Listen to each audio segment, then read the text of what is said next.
させていただきます。 Nama saya Yuki Ogino. Saya mahasiswa TUFS. Saya belajar bahasa Indonesia dan ilmu bahasa di TUFS. Saya akan belajar di Indonesia dari tahun ini. Ya, saya bermain bisbol dan gitar.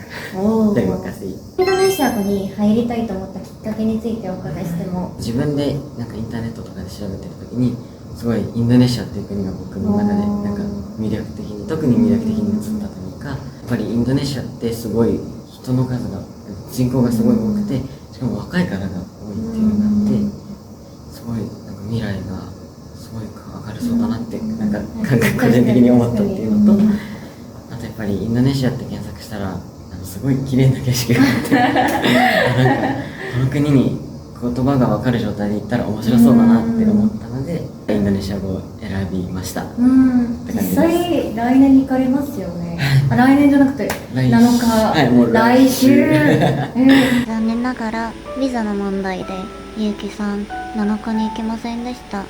無事に行けますように応援させていただきます。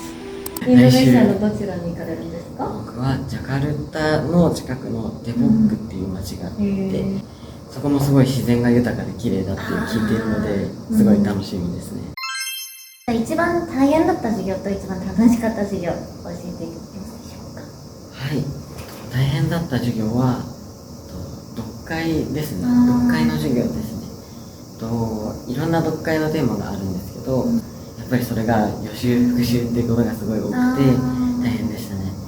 特に 1,2 年生の時そうだったんですけど、インドネシア出身の先生によるインドネシア語の授業っていうのが特にネイティブの方、ネイティブの方のそれがインドネシア語で話されるので1年生から9にですか？はいそうです、すごい簡単に話してくださるんですけど、やっぱり勉強し始めたばっかりなのですごい難しかったなっていうショックですね。なんか急に1年生の春学期から急にそういう方も結構いるみたいで、教育に対する熱さすごいですね。モチベーションになりましたね。ですよね。もう学ばなければ授業に追いかけられない。そうですそうです。逆に楽しかった授業はどんな授業でしたか？楽しかった授業はやっぱり会話ですね。会話の授業はやっぱり自分で文を作ったり、その会話のシナリオを自分で作るっていうことが多かったので、こういう時なんて言いたいんだろうっていうのがすごい疑問が浮かんできたり、やっぱり発音だったりも指導されたりもするので、勉強してるんだなっていう感じをすごい得ることができたらなって思います。インドネシアの発音は日本語に近いですか？読み方は結構読みやすいというか、違うところももちろんあるんですけど、始めやすいかなというか読みやすさはあるかなと思います。あとアルファベットですね。英語とほとんどは全て同じ感じで、新しくアルファベットを勉強する必要はないですね。それは良かったです。前のインタビューがちょうどペルシア語とアラブ残業英語も頑張ってください。